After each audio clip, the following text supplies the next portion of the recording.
PTC network ਦੇ ਦਰਸ਼ਕਾਂ ਦਾ ਇੱਕ ਵਾਰ ਫਿਰ ਸਵਾਗਤ ਹੈ ਜੀ। ਸਿੰਘ ਲਾਅ ਗਰੁੱਪ ਦੇ ਨਾਲ ਤੁਹਾਡੇ ਕੰਮਾਂ ਦੇ ਨਾਲ ਸੰਬੰਧਿਤ ਲੀਗਲ ਕੁਐਸਚਨਸ ਦੀ ਜਾਣਕਾਰੀ ਲੈ ਕੇ ਔਰ एक खास इशू लैके असीं अज फिर दोबारा तुहाडे कोल आए हाँ। असीं पहलां गल कर चुके हैं असाइलम लॉज कैसे ने, पर बहुत सारे लोगों के सवालों के विच ये आया सी कि असाइलम दे नाल संबंधित इंटरव्यू किद्दां हुंदी है, उहदी तैयारी किद्दां होनी है। So once again we are with attorney Rana Singh and attorney Raja Singh. Thank you very much, तुसीं अपना वक्त सानूं दे रहे हो और अज सानूं दस्सणगे विस्तार च अगले 2 एपीसोड च लगातार कि तुसीं असाइलम दा केस ते अप्लाई कर लिया है, पर उस केस दे वास्ते जो तुहाडी पेशी हो जानी है ਤਾਂ ਉਹ ਕਿੱਦਾਂ ਹੋਣੀ ਹੈ। ਪਹਿਲਾਂ ਤਾਂ ਇਹ ਦੱਸੋ ਜੀ ਕਿ ਪਤਾ ਕਿੱਦਾਂ ਲੱਗਦਾ ਹੈ, ਇੱਕ ਨੋਟਿਸ ਟੂ ਅਪੀਅਰ ਜਾਂ ਜਿੱਦਾਂ ਪਤਾ ਲੱਗਦਾ ਹੈ ਕਿ ਤੁਸੀਂ ਇੰਟਰਵਿਊ ਤੁਹਾਡੀ ਲਾਈਨ ਅਪ ਹੋ ਗਈ ਹੈ, ਉਹ ਕਿੱਦਾਂ ਇਨਫੋਰਮੇਸ਼ਨ ਆਉਂਦੀ ਹੈ ਔਰ ਕਿੱਦਾਂ ਪ੍ਰੋਸੈਸ ਸ਼ੁਰੂ ਹੁੰਦਾ ਹੈ? ਹਾਂਜੀ, ਸੋ ਅਸੀਂ ਗੱਲ ਕਰਾਂਗੇ ਅਬਾਊਟ ਅਫਰਮੇਟਿਵ ਅਸਾਮ ਜੋ ਹੁੰਦੀ ਹੈ ਉਹ ਹੁੰਦੀ ਹੈ ਜੇ ਤੁਸੀਂ ਇੱਥੇ ਲੀਗਲੀ ਇੱਥੇ ਆ ਰਹੇ ਹੋ, whether ਤੁਸੀਂ ਵਿਜ਼ਿਟਰ ਵੀਜ਼ਾ ਤੇ ਆ ਰਹੇ ਹੋ ਔਰ ਜੋ ਵੀ ਸੌਰੀ ਆਪਸ਼ਨ ਹੈਗੀ, but you come to the United States legally ਇੱਥੇ ਆਉਂਦੇ ਆ। ਉਹਦੇ ਬਾਅਦ ਤੁਸੀਂ ਅਸਾਮ ਦੀ ਐਪਲੀਕੇਸ਼ਨ ਪਟੀਸ਼ਨ ਤੁਸੀਂ ਪਾਉਂਦੇ ਆ, ਬਾਅਦ ਚ ਤੁਸੀਂ ਪਾਉਂਦੇ ਤੁਹਾਡੀ ਫਿੰਗਰਪ੍ਰਿੰਟਸ ਹੁੰਦੇ ਆ, ਫਿੰਗਰਪ੍ਰਿੰਟ ਦੇ ਬਾਅਦ ਤੁਹਾਡੀ ਇੰਟਰਵਿਊ ਦੀ ਡੇਟ ਆਉਂਦੀ ਆ ਐਂਡ ਸਾਰਾ ਕੁਝ ਜੋ ਆਉਂਦਾ is always through mail. USCIS government ਦੀ ਹੈਗੀ ਆ office and they always contact you mail ਦੇ ਸਾਬ ਜਿਹੜਾ ਤੁਸੀਂ ਲੀਗਲ ਐਡਰੈਸ ਆਪਣਾ ਦਿੱਤਾ ਹਾਂ ਜੋ ਵੀ ਐਡਰੈਸ ਦਿੱਤਾ ਤੁਹਾਡੇ ਪਟੀਸ਼ਨ ਦੇ ਉੱਪਰ ਪਾਇਆ। Everything you get will be through mail either to you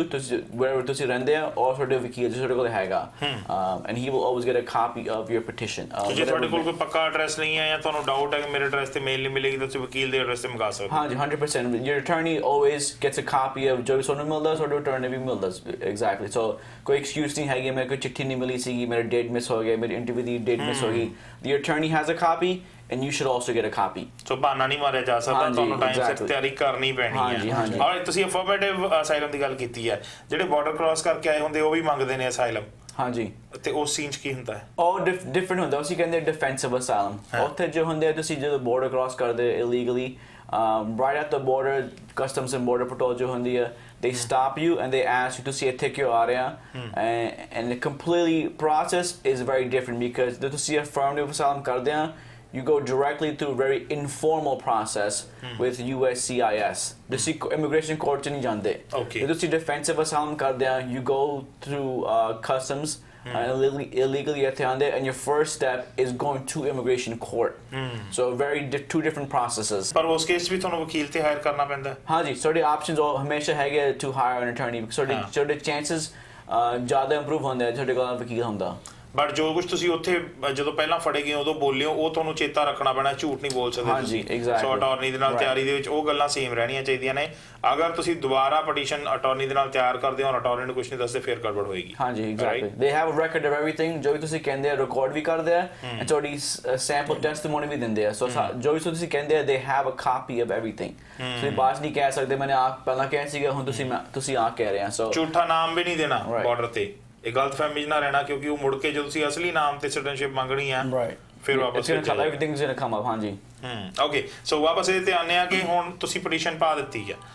petition ਦੇ ਵਿੱਚ ਤੁਹਾਨੂੰ ਹੁਣ ਸੁਣਵਾਈ ਲਈ ਬੁਲਾਇਆ ਗਿਆ ਤਾਂ ਉਹਦੇ ਚ ਫਿਰ ਤਿਆਰੀ ਕਰਨੀ ਵਕੀਲ ਹੈਲਪ ਕਰਦਾ ਹੈ? ਹਾਂਜੀ, so it's always best to ਦੋਨੋਂ ਵਕੀਲ ਤੁਹਾਡਾ ਵਕੀਲ ਮਦਦ ਕਰਦਾ to prepare you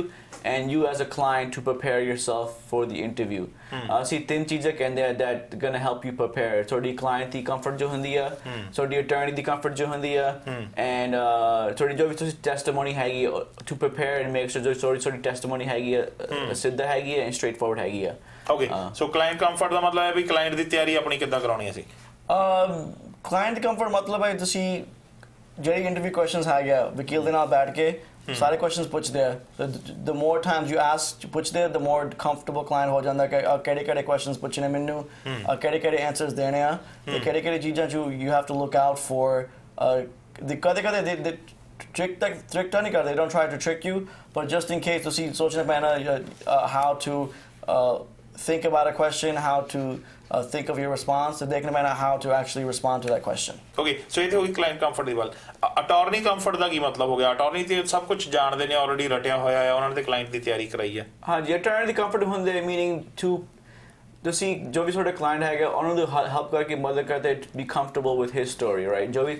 ਕਲਾਇੰਟ ਸਾਡੇ ਆਉਂਦੇ ਆ every client has a different story, so attorney the comfort ਦੇ ਨਾਲ ਹੁੰਦਾ is that to make sure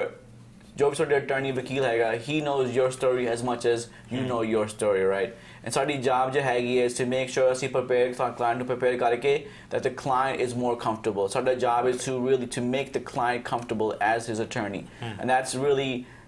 asking questions, जो भी questions ਪੁੱਛਦੇ interview ਦੇ ਸਾਬ ਕੀ ਹੁੰਦਾ ਕੌਣ ਹੁੰਦੇ interview ਦੇ ਨਾਲ and all these other things that are very important that happen to the interview, because ਸਾਰਾ ਕੁਝ ਜੋ ਹੁੰਦਾ we cannot always prepare for, but ਅਸੀਂ best ਅਸੀਂ ਕੋਸ਼ਿਸ਼ ਕਰਦੇ ਹਾਂ to do whatever we can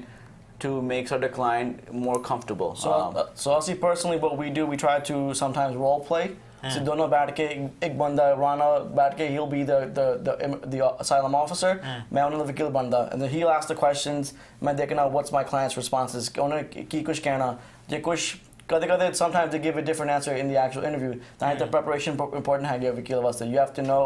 what your client's gonna say. So ਜਦੋਂ ਅਸੀਂ ਫਿਲਮਾਂ 'ਚ ਜਾਂ ਟੀਵੀ 'ਚ ਦੇਖਦੇ ਹਾਂ ਕਿ ਵਕੀਲ ਆਪਣੇ ਕਲਾਇੰਟ ਨੂੰ ਦੱਸ ਰਿਹਾ don't say a word beyond what I tell you,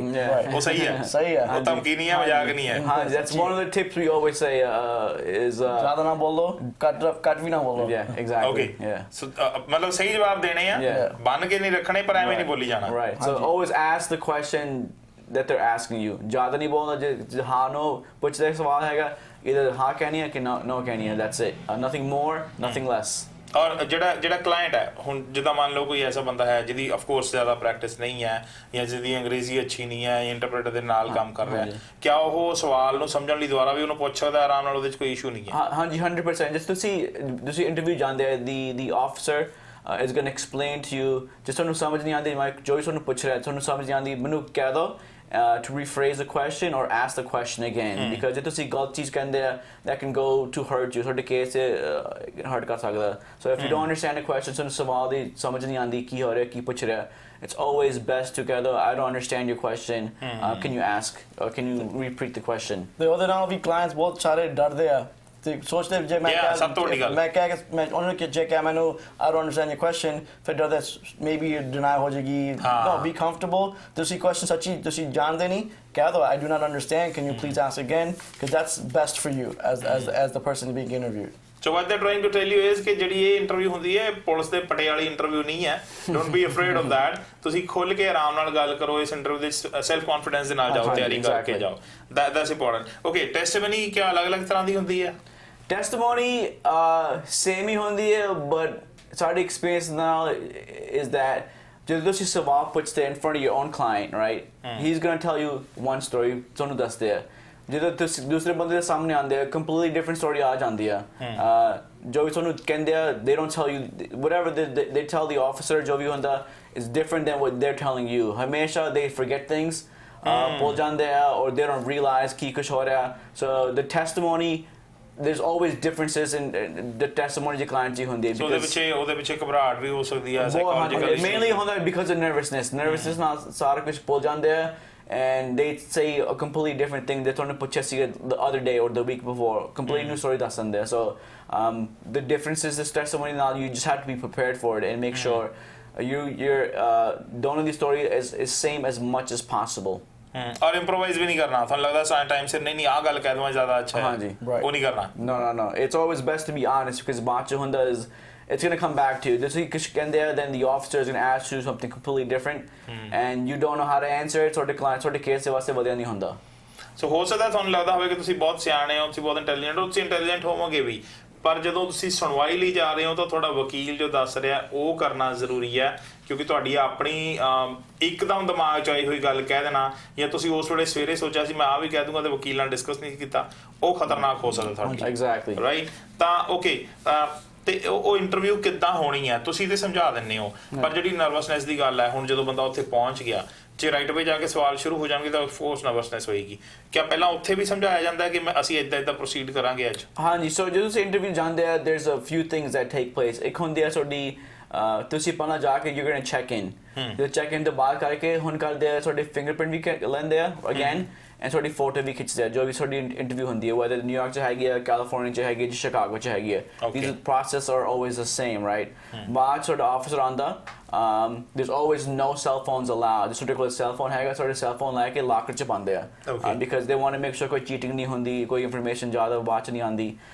so they do that. ਤੁਹਾਡੇ officer ਜੋ ਆਉਂਦਾ, officer ਜੋ ਹੁੰਦਾ is not a judge. it's a normal employee, government employee hunda, right? They're specializing in asylum the cases specialize ਕਰਦੇ ਆ ਸਕੂਲੀ, so they're not a judge, they're a regular person, but they're the one that conducts the interview, and they're also the ones that sort of decision ਪਾਉਂਦੇ ਆ ਬਾਅਦ ਚ interview sort of ਉਹਨਾਂ ਨਾਲ ਹੀ ਹੁੰਦੀ ਹੈ, and they're the ones that make the final, not the final decision, but interview decision ਉਹੀ ਲੈਂਦੇ ਆ। ਬਟ ਉਹਨਾਂ ਦੇ ਨਾਲ ਇੰਟਰਵਿਊ ਜਿਹੜੀ ਉਹ ਇਸ ਗੱਲ ਦਾ ਫੈਸਲਾ ਤੇ ਕਰ ਸਕਦੀ ਹੈ ਕਿ ਤੁਹਾਨੂੰ ਮਿਲਣਾ ਅਸਾਈਲਮ ਕਿ ਨਹੀਂ ਮਿਲਣਾ। ਹਾਂਜੀ ਐਗਜ਼ੈਕਟਲੀ ਉਹੀ ਕਰਦੇ ਆ, ਰਾਈਟ। ਉਹ ਤੋਂ ਬਾਅਦ ਜੋ ਹੁੰਦਾ also in the room is ਤੁਹਾਡੇ ਕੋਲ ਵਕੀਲ ਹੈਗਾ, your attorney will also B ਤੁਹਾਡੇ ਰੂਮ 'ਚ ਹੋਏਗਾ, ਐਂਡ ਜੋ ਰੂਮ ਜੋ ਹੁੰਦਾ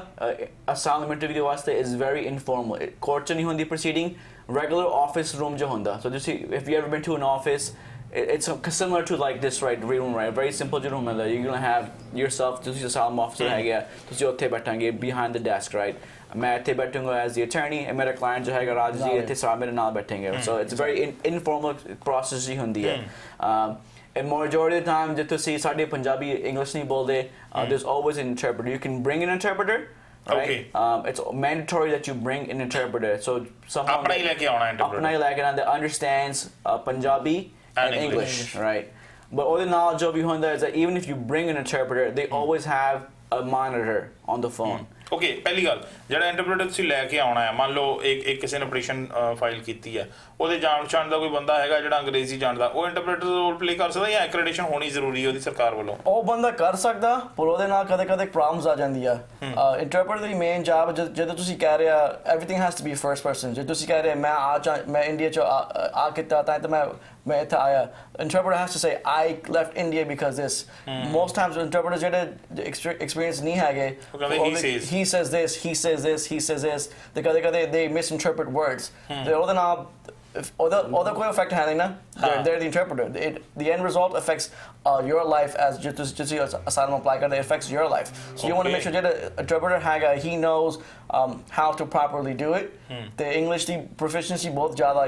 very solid understanding of English language. So ਇਹ ਬਿਹਤਰ ਹੈ ਕਿ ਜਿਹੜਾ ਵਕੀਲ ਹੈ ਉਹਦੇ ਵਾਲੇ ਅਜ਼ਮਾਏ ਹੋਏ ਇੰਟਰਪ੍ਰੀਟਰ ਯੂਜ਼ ਕੀਤੇ ਜਾਣ। ਹਾਂਜੀ, there's professionals ਹੁੰਦੇ that specialize, I come ਕਰਦੇ interpretation ਕਰਦੇ for multiple languages. And very important thing ਜੋ ਹੁੰਦੀ ਹੈ, you want to mention ਰਾਜ ਭਾਜੀ ਨੇ ਕਿਹਾ ਸੀਗਾ, is that ਜੇ ਤੁਸੀਂ interpreter ਲੈ ਕੇ ਆਉਂਦੇ your own, you make sure that they do not have a pending asylum case themselves, right? And they make sure ਤੁਸੀਂ ਲੈ ਕੇ ਆਉਂਦੇ they're citizens, because if they're not citizens, they can cause different problems for their own case. So ਤੁਸੀਂ ਕਹਿੰਦੇ ਮੇਰੇ ਕੋਲ ਬੰਦਾ ਹੈਗਾ, English ਬੋਲਦਾ, ਪੰਜਾਬੀ ਵੀ ਬੋਲਦਾ ਬਹੁਤ ਵਧੀਆ, ਮੈਂ ਉਹਨੂੰ ਲੈ ਕੇ ਆਉਂਗਾ, just make sure he doesn't have any cases with immigration. And then he's also a US citizen. Exactly. And sometimes ਉਹ ਹੁੰਦਾ ਬੰਦਾ ਫੜ ਕੇ ਲੈਂਦਾ ਨੰਬਰ ਦੀ ਕੇਸ ਹੈਗੀ ਹੈ ਕਿ ਤੁਹਾਡੀ ਆਈਡੀ ਚੈੱਕ ਕਰਦੇ ਆ, ਆਈਡੀ ਚੈੱਕ ਕਰਕੇ 100% ਹੁੰਦਾ, ਜੇ whether ਤੁਸੀਂ ਕੋਰਟ ਜਾਂਦੇ ਹੋ ਔਰ ਤੁਸੀਂ ਅਸਾਈਲਮ ਇੰਟਰਵਿਊ ਨਾਲ ਜਾਂਦੇ, they always check your ID. ਸੋ ਮੈਨੂੰ ਲੱਗਦਾ ਇਹ ਮੂਰਖਤਾ ਦੀ ਹੱਦ ਹੋਏਗੀ ਜੇ ਕੋਈ ਐਸੇ ਬੰਦੇ ਲੈ ਜਾਓ ਜਿਹੜਾ ਆਲਰੇਡੀ ਇਲੀਗਲ ਹੈ। ਹਾਂਜੀ, ਆਫ ਕੋਰਸ ਇਹ ਨਹੀਂ ਕਰਨਾ ਹੈ, ਆਫ ਕੋਰਸ ਇਹ ਨਹੀਂ ਕਰਨਾ ਹੈ। ਓਕੇ, ਹੋਰ ਵੀ ਇਸ਼ੂ ਇਹਦੇ ਨਾਲ ਰਿਲੇਟਡ ਹੈਗੇ ਨੇ, ਥੋੜੀ ਜਿਹੀ ਬ੍ਰੇਕ ਲੈਣੇ ਆ, ਬ੍ਰੇਕ ਤੋਂ ਬਾਅਦ ਵਾਪਸ ਆਉਂਦੇ ਆ। ਅਸਾਈਲਮ ਕੇਸਿਸ ਦੀ ਇੰਟਰਵਿਊ ਦੀ ਤਿਆਰੀ ਕਿੱਦਾਂ ਹੋਣੀ ਤੋਂ ਬਾਅਦ ਅਸੀਂ ਪਹੁੰਚੇ ਹਾਂ ਕਿ ਤੁਸੀਂ ਦਫ਼ਤਰ ਪਹੁੰਚ ਗਏ ਹੋ, ਤੁਹਾਡੇ ਕੇਸ ਦੀ ਸੁਣਵਾਈ ਹੋ ਰਹੀ ਹੈ, ਤਾਂ ਉਹ ਕਿੱਦਾਂ ਚੱਲਣੀ ਹੈ।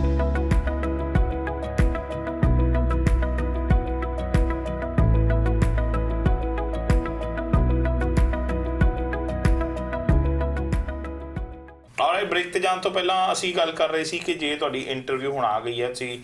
ਅਸਾਈਲਮ ਦੀ ਇੰਟਰਵਿਊ ਦੇ ਵਾਸਤੇ USCIS ਦੇ ਦਫ਼ਤਰ ਪਹੁੰਚ ਚੁੱਕੇ ਹੋ ਤੇ ਅਫਸਰ ਤੁਹਾਡੇ ਸਾਹਮਣੇ ਹੈ, ਤਾਂ ਉੱਥੇ ਕੀ ਹੋਏਗਾ।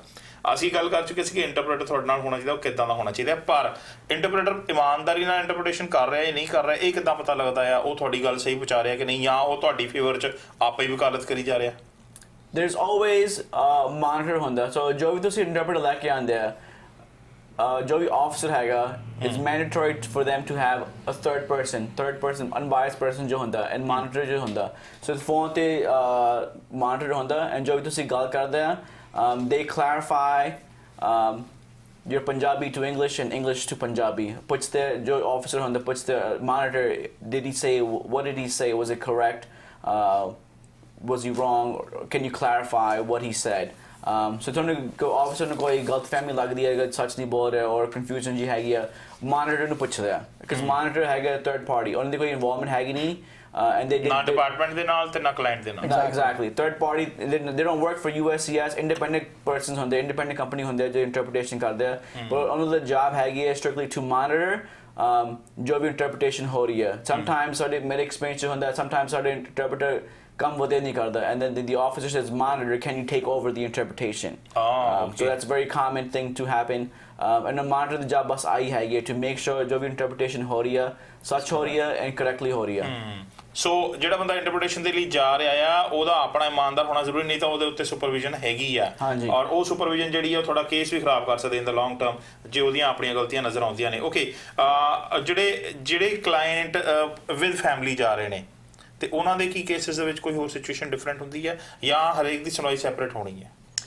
ਦੋਨੋਂ ਕਰ ਸਕਦੇ ਆ ਬਟ ਜੋ ਜਨਰਲੀ ਜੋ ਹੁੰਦੇ ਆ ਸਾਰੇ ਇਕੱਠੇ ਹੀ ਹੁੰਦੇ ਆ ਰਾਈਟ ਜੋ ਤੁਹਾਡੀ ਫੈਮਿਲੀ ਦੀ ਕੇਸ ਹੈਗਾ ਜੇ ਤੁਹਾਡੀ ਫੈਮਿਲੀ ਇੱਥੇ ਵੀ ਹੈਗੀ ਹੈ ਐਂਡ ਦੇ also applying for affirmative asylum ਤੁਹਾਡੇ ਇੰਟਰਵਿਊ ਦੇ ਨਾਲ ਹੀ ਜਾਂਦੇ ਆ ਸਾਰੇ ਫੈਮਿਲੀ ਕਹਿੰਦੇ ਤੁਸੀਂ ਸਾਰੇ ਬੰਦੇ ਆਫਿਸ ਆ ਜਾਓ and they going to ask each individual person questions sometimes ਬੱਚੇ ਹੁੰਦੇ ਬੱਚੇ ਨੂੰ ਕੁਝ ਸਵਾਲ ਨਹੀਂ ਪੁੱਛਦੇ because they're young ਉਹਨਾਂ ਨੂੰ ਸਮਝ ਨਹੀਂ ਹੈਗੀ ਕੇਸਿਸ ਦੇ ਬਾਰੇ ਔਰ ਕੀ ਕੁਝ ਹੋ ਰਿਹਾ they just know ਉਹਨਾਂ ਦੇ ਪੇਰੈਂਟਸ ਇੱਥੇ ਆਇਆ ਹੁਣ ਮੈਂ ਆਫਿਸ 'ਚ ਬੈਠਾ ਨੇ ਕੋਈ ਪਰ ਉਹਨੇ ਰੀਸੈਂਟ ਕੇਸਿਸ ਦੇ ਵਿੱਚ ਜਦੋਂ ਹੋਇਆ ਮੈਂ ਇੱਕ ਐਗਜ਼ਾਮਪਲ ਨੂੰ ਥੋੜਾ ਸਾਈਡਵੇਜ਼ ਕੁਐਸਚਨ ਦੇ ਵਿੱਚ ਲਿਜਾ ਰਿਹਾ ਆ ਜਦੋਂ ਲੋਕ ਫੜੇ ਗਏ ਆ ਬਾਰਡਰ ਦੇ ਉੱਤੋਂ ਸਪੈਸ਼ਲੀ ਮੈਕਸੀਕਨ ਕਮਿਊਨਿਟੀ ਦੇ ਨਾਲ ਹੋਇਆ ਉਹਨਾਂ ਦੇ ਬੱਚੇ ਸੈਪਰੇਟ ਸੀਗੇ ਤਾਂ ਬੱਚਿਆਂ ਦੀਆਂ ਵਿਚਾਰਿਆਂ ਦੀਆਂ ਟੈਸਟੀਮਨੀਜ਼ ਜਿਹੜੀਆਂ ਨੇ ਉਹ ਕੋਰਟ ਤੱਕ ਦੇ ਵਿੱਚ ਹੋਈਆਂ ਨੇ all the hundi but once again that is defensive asylum so completely different process okay all right so the process ਤੁਸੀਂ ਕਹਿ ਰਹੇ defensive asylum and recently jo hoya siga is that they're separating families all right a big problem siga news they're separating parents from minors right and when minors ਆਪਣੇ ਆਪ court ਵਿੱਚ ਜਾ ਰਹੇ on the own testimony ਦਿੰਦੇ ਆ separately without their parents and ਫੈਸਲੇ ਵੀ ਉਹਨਾਂ ਦੇ ਬੇਸ ਤੇ ਹੋਏ exactly ਫੈਸਲੇ ਉਹਨਾਂ ਦੇ ਬੇਸ ਤੇ ਹੋਇਆ and a process in Navini Hagi, that's something that existed before, but it was more common now because the current administration now so jo bhi hoya but assi gal kar rahe hain strictly affirmative so which is in ਤੁਸੀਂ voluntarily government ਨੂੰ ਪੁੱਛ ਰਿਹਾ I want asylum ਤੁਸੀਂ ਕਹਿ ਰਹੇ I left India for this reason ਤੁਸੀਂ illegal ਨਹੀਂ ਹੋ ਕੇ ਆਏ exactly legal ਆ ਕੇ voluntarily ਕਹਿ ਰਿਹਾ ਮੈਂ ਇੰਡੀਆ ਹੁਣ ਮੈਂ ਵਾਪਸ ਨਹੀਂ ਜਾ ਸਕਦਾ circumstances change ਹੋ ਗਈ ਇੰਡੀਆ 'ਚ so I'm now applying for asylum in the US ਤੇ ਇਹਦੇ ਨਾਲ ਜੇ ਅਸੀਂ ਹੁਣੇ ਇਸ ਗੱਲ ਦੀ ਗੱਲ ਕਰੀਏ ਤੁਸੀਂ ਇਹ ਤਾਂ ਕਹਿ ਦਿੱਤਾ ਕਿ ਜੇ ਤੁਹਾਡਾ ਮੀਆਂ ਬੀਵੀ ਦੋਵਾਂ ਦਾ ਵੀ ਸੁਣਵਾਈ ਹੈਗੀ ਤਾਂ ਵੀ ਆਫਿਸ 'ਚ ਇੱਕ ਜਣੇ ਦੀ ਸੁਣਵਾਈ ਹੋਏਗੀ ਹਾਂਜੀ ਦੂਸਰੇ ਤੋਂ ਬਾਹਰ ਰੱਖੇਗਾ ਤੇ ਦੂਸਰੀ ਸੁਣਵਾਈ ਉਸੇ ਦਿਨ ਹੋ ਸਕਦੀ ਹੈ ਜਾਂ ਫਿਰ ਅਲੱਗ ਹੋਏਗੀ ਉਹ ਵੀ ਕਰ ਸਕਦੇ ਆ sometimes ਕਹਿੰਦੇ you have to come back for a second interview ਜਿਹਨੂੰ ਪਤਾ ਨਹੀਂ feeling ਹੈਗੀ ਹੈ that ਸਾਰਾ ਕੁਝ ਇਕੱਠੇ ਨਹੀਂ ਹੋਇਆ ਔਰ interview complete ਨਹੀਂ ਹੋਈ ਕਹਿੰਦੇ that you come back for a second interview ਉਹ ਵੀ ਹੋ ਸਕਦਾ and then they're going to ask maybe your wife or the spouse ਜੋ ਵੀ ਹੈਗਾ ਉਹਨੂੰ separate ਸਵਾਲ ਪੁੱਛ ਸਕਦੇ ਜੋ ਬੱਚੇ ਵੀ ਹੈਗੇ they adult not adult ਬੱਚੇ but over certain age ਦੇ ਹੈਗੇ ਉਹਨੂੰ ਵੀ ਕਹਿ ਸਕਦੇ ਤੁਸੀਂ ਵੀ ਵਾਪਸ ਆ ਜਾਓ ਪਰ ਹੋਏਗੀ ਕੱਲੇ ਦੀ ਹੋ ਸਕਦੀ ਹੈ ਇਕੱਠੇ ਵੀ ਹੋ ਸਕਦੀ ਹੈ so it depends on ਜੋ ਵੀ officer ਹੈਗਾ ਹਾਂ exactly ਓਕੇ ਤੁਸੀਂ ਸਾਰੀ ਤਿਆਰੀ ਕਰਾ ਲਈ ਹਾਂਜੀ ਠੀਕ ਹੈ ਆਪਣੇ ਕਲਾਇੰਟ ਨੂੰ ਦਫ਼ਤਰ 'ਚ ਬਿਠਾ ਕੇ ਰਿਹਰਸਲਸ ਵੀ ਕਰਾ ਲਈਆਂ ਉਹਨੂੰ ਦੱਸ ਵੀ ਦਿੱਤਾ ਪਰ ਹੁਣ ਜਦੋਂ ਉਹ ਬੰਦਾ ਸੁਣਵਾਈ ਵਾਸਤੇ ਪਹੁੰਚ ਗਿਆ ਉਹਨੂੰ ਇਹ ਪਤਾ ਹੈ ਕਿ ਮੇਰਾ ਉੱਥੇ ਕੀ ਰੋਲ ਹੈ ਮੈਂ ਕੀ ਕਰਨਾ ਹੈ ਕੀ ਨਹੀਂ ਕਰਨਾ is the person clear or he or she clear about it ਅਸੀਂ ਤਾਂ we try our best to explain gather other role but ਤੁਸੀਂ no matter ਜਿੰਨੇ ਵਾਰੀ ਤੁਸੀਂ client ਨੂੰ ਕਹਿੰਦੇ ਆ it's you cannot almost guarantee that they will remember because main ਗੱਲ ਜਦੋਂ interview ਤੇ ਜਾਂਦੇ ਆ they become nervous the nervous ਨਾਲ ਸਾਰਾ ਕੁਝ ਭੁੱਲ ਜਾਂਦੇ ਆ that ਮੇਰਾ ਰੋਲ ਕੀ ਆ ਮੈਂ ਕਿਹੜੇ questions ਪੁੱਛਣਾ ਹੈ ਕਿਹੜੇ questions answer ਕਰਾਉਣੇ so ਤੁਸੀਂ define ਕਰਦੇ ਹੋ ਕਿ ਕੀ ਰੋਲ ਹੈ ਆ ਧਿਆਨ 'ਚ ਰੱਖਿਓ ਇਸ ਤੋਂ ਵੱਧ ਕੁਝ ਨਹੀਂ ਕਰਨਾ ਹਾਂਜੀ ਅਸੀਂ ਤਾਂ define ਕਰਦੇ ਆ so main ਚੀਜ਼ਾਂ ਹੁੰਦੀਆਂ is this one ਜਦੋਂ ਤੁਸੀਂ ਜਾਂਦੇ for interview to listen to the questions carefully ਉਹਦੇ ਨਾਲ ਤੁਸੀਂ ਜੇ questions ਨਹੀਂ understand ਆਉਂਦੇ just ਕਹਿ ਸਕਦੇ please repeat the question so ਸਵਾਲ ਨੂੰ ਸਮਝਣਾ ਪਹਿਲਾਂ ਸੁਣਨਾ ਧਿਆਨ ਨਾਲ ਪਹਿਲਾ ਉਹਦਾ ਕੰਮ ਹੈ ਹਾਂਜੀ ਜਿਨ੍ਹਾਂ ਦੇ ਵਿੱਚ ਟਾਰਚਰ ਵਰਗੇ ਕੇਸ ਦੀ ਗੱਲ ਕੀਤੀ ਜਾਂਦੀ ਕਿ ਸਾਨੂੰ ਕੀਤਾ ਗਿਆ ਉਹਦੇ ਵਿੱਚ ਕਿੱਦਾਂ ਦੇ ਫਿਰ ਸਵਾਲ ਪੁੱਛੇ ਜਾਂਦੇ ਉਹ very important good point ਹੈਗੀ very important question ਪੁੱਛਦੇ is that same thing ਜਿਸ ਤੁਹਾਡੇ ਕੋਲ harm ਹੈਗਾ right ਤੁਸੀਂ ਕਹਿ ਰਹੇ ਆ ਸਾਹਮ ਨਾਲ ਤੁਹਾਡਾ ਕੋਈ harm or persecution ਹੈਗੀ or torture ਪੁੱਛਦੇ ਆ who tortured you right ਕਿਹਨੇ ਤੁਹਾਨੂੰ ਟੌਰਚਰ ਕੀਤਾ ਸੀਗਾ ਉਹ ਕਿੱਥੇ ਦੇ ਬੰਦੇ ਸੀਗੇ ਕਿਹਦੇ ਦੇ ਇਨਵੋਲਵਮੈਂਟ ਨਾਲ ਕੀ ਸੀਗੇ who tortured you ਕਿਦੋਂ ਤੁਹਾਡੀ ਟੌਰਚਰ ਹੋਈ ਸੀਗੀ when was the first time ਤੁਹਾਡੀ ਟੌਰਚਰ ਦੀ ਇਵੈਂਟ ਸਿਚੁਏਸ਼ਨ ਹੋਈ ਸੀਗਾ when was the second time ਤੁਹਾਡੀ ਟੌਰਚਰ ਦੀ ਸਿਚੁਏਸ਼ਨ ਹੋਈ ਸੀਗੀ when was the last time or most serious time ਤੁਹਾਡੀ ਟੌਰਚਰ ਦੀ ਸਿਚੁਏਸ਼ਨ ਹੋਈ ਸੀਗੀ and ਉਹਦੇ ਨਾਲ ਪੁੱਛਦੇ ਆ that once again every time ਤੁਹਾਡੇ ਕੋਈ ਟੌਰਚਰ ਕਰਦਾ is ਕਿਨੇ ਕੀਤਾ ਸੀਗਾ what did you do after that did you go to the police to ਮਦਦ ਦੀ ਪੁਲਿਸ ਲੈ ਕੇ ਗਏ ਸੀਗੇ ਪੁਲਿਸ ਸਟੇਸ਼ਨ ਗਏ ਸੀਗੇ ਉਹਨਾਂ ਦੀ ਹੈਲਪ ਪੁੱਛਣ ਵਾਸਤੇ ਉਹਨੇ ਪੁਲਿਸ ਨੇ ਕੀ ਕੁਝ ਕਿਹਾ so they ask ਇੱਥੇ ਇੰਟਰੋਗੇਸ਼ਨ ਜ਼ਿਆਦਾ ਹੋਏਗੀ interrogation ਅਸੀਂ ਕਹਿ ਸਕਦੇ ਆ but it's very informally question ਪੁੱਛਦੇ ਆ so ਤੁਹਾਡੇ ਉੱਪਰ ਨਹੀਂ ਹੈਗੇ to interrogate you to frighten you but very laid back questions ਪੁੱਛਦੇ ਆ but they ask 100% will ask you these questions whether ਤੁਹਾਡੀ ਟੌਰਚਰ ਹੋਇਆ ਤੁਸੀਂ ਕਹਿ ਰਹੇ ਕਿਸੇ ਮੈਨੂੰ ਮਾਰਿਆ they're gonna ask who hit you ਕਿੰਨੇ ਤੁਹਾਨੂੰ ਮਾਰਿਆ ਕੌਣ ਬੰਦੇ ਸੀਗੇ ਕਿੱਥੋਂ ਦੇ ਆਏ ਸੀਗੇ ਉਹਨਾਂ ਦਾ ਨਾਮ ਕੀ ਹੈਗਾ ਤੁਹਾਡੀ ਇੰਜਰੀਜ਼ ਕਿੱਥੇ ਹੋਈ ਸੀਗੀ ਟੌਰਚਰ ਕਿੱਥੇ ਹੋਇਆ ਸੀਗਾ and you know why did you leave India or your country because of this look at ਤੁਸੀਂ ਪੁਲਿਸ ਕੋਲ ਕਿਉਂ ਨਹੀਂ ਗਏ ਸੀ ਉੱਥੇ ਕਿਉਂ ਨਹੀਂ ਹਾਂਜੀ exactly these are very important questions ਜ਼ਿਆਦਾ ਪੁੱਛਦੇ ਹੋ curiosity ਦੇ ਨਾਲ you know ਤੁਸੀਂ ਉਹ ਸੋਚਦੇ ਹੋ okay ਤੁਸੀਂ ਆ ਕਹਿ ਰਹੇ ਬਾਅਦ ਚ ਆਓ ਯਾਰ they want to see ਜਿਹੜੀ ਆਦੀ ਸੋਰੀ ਕਨੈਕਟ ਹੈਗੀ ਹੈ ਕਿ ਨਹੀਂ different time different events sorry connect ਹੁੰਦੀ ਹੈ ਕਿ ਨਹੀਂ because ਉਹਦੇ ਨਾਲ again curiosity ਜੇ ਤੁਸੀਂ ਇੱਕ answer ਦਿੱਤਾ ਉਹਦੇ ਉਹੀ naturally follow up question ਹੈਗਾ ਉਹਨਾਂ ਦਾ just to make sure sorry ਸੱਚੀ ਆ ਦੇਖਣੇ ਪੈਣੇ is it true or not ਤੇ ਉਹਦੇ ਨਾਲ just ਸੋਰੀ ਕਨੈਕਟ ਹੁੰਦੀ ਹੈ ਕਿ ਨਹੀਂ for ਜਿਹੜੀ the history of the events okay ਸਵਾਲ ਹਲੇ ਬਹੁਤ ਸਾਰੇ ਨੇ ਜਿਹੜੇ ਇੰਟਰਵਿਊ ਦੇ ਵਿੱਚ ਕਿੱਦਾਂ ਦੀ ਸਿਚੁਏਸ਼ਨ ਬਣਦੀ ਹੈ ਉਹਦੇ ਬਾਰੇ ਗੱਲਬਾਤ ਕਰਦੇ ਹਾਂ ਅਸੀਂ ਅੱਜ ਦੇ ਇਸ ਐਪੀਸੋਡ ਦੇ ਵਿੱਚ ਇਹ ਦੇਖ ਸਕੇ ਹਾਂ ਕਿ ਜੇ ਤੁਸੀਂ ਅਸਾਈਲਮ ਪੋਲੀਟੀਕਲ ਰਿਲੀਜੀਅਸ ਜਾਂ ਇਕਨੋਮਿਕ ਬੇਸਿਸ ਤੇ ਲੈ ਰਹੇ ਹੋ ਤਾਂ ਕੀ ਹੁੰਦਾ ਹੈ ਤੇ ਜੇ ਤੁਸੀਂ ਕਿਸੇ ਕ੍ਰਾਈਮ ਦੇ ਪੀੜਤ ਹੋ ਤੇ ਉਹਦੇ ਤੇ ਅਸਾਈਲਮ ਮੰਗਦੇ ਹੋ ਤਾਂ ਕਿ ਸਿਚੁਏਸ਼ਨ ਬਣਦੀ ਹੈ ਅਗਲੇ ਐਪੀਸੋਡ 'ਚ ਅਸੀਂ ਗੱਲਬਾਤ ਜਾਰੀ ਰੱਖਾਂਗੇ ਇੰਟਰਵਿਊ ਨੂੰ ਕਲੀਅਰ ਕਰਨਾ ਹੈ ਅਸਾਈਲਮ ਦੀ ਨੂੰ ਤਾਂ ਵਕੀਲ ਤੇ ਕਲਾਇੰਟ ਰਲ ਕੇ ਕਿੱਦਾਂ ਮਿਹਨਤ ਕਰ ਸਕਦੇ ਨੇ ਔਰ ਮੈਂ ਓਪਨਿੰਗ ਕਰਾਂਗਾ ਤਾਂ ਇਹ ਜਾਣਨ ਦੀ ਕੋਸ਼ਿਸ਼ ਕਰਾਂਗਾ ਕਿ ਲੇਡ ਬੈਕ ਐਟੀਟਿਊਡ ਜੇ ਅਫਸਰ ਦਾ ਹੈਗਾ ਆ ਤਾਂ ਉਹਦਾ ਮਤਲਬ ਕਲਾਇੰਟ ਕੀ ਇੰਟਰਪ੍ਰੇਟ ਕਰੇ ਅਸੀਂ ਕੱਲ ਨੂੰ ਦੁਬਾਰਾ ਇਸੇ ਅਗਲੇ ਹਫਤੇ ਮਾਫ ਕਰਨਾ ਇਸੇ ਸੀਰੀਜ਼ ਦੇ ਵਿੱਚ ਮਿਲਾਂਗੇ ਇਹ ਜਾਣਦੇ ਹੋਇਆਂ ਕਿ ਅਸਾਈਲਮ ਦੇ ਇੰਟਰਵਿਊਜ਼ ਕਿੱਦਾਂ ਕਲੀਅਰ ਕਰਨੀਆਂ ਨੇ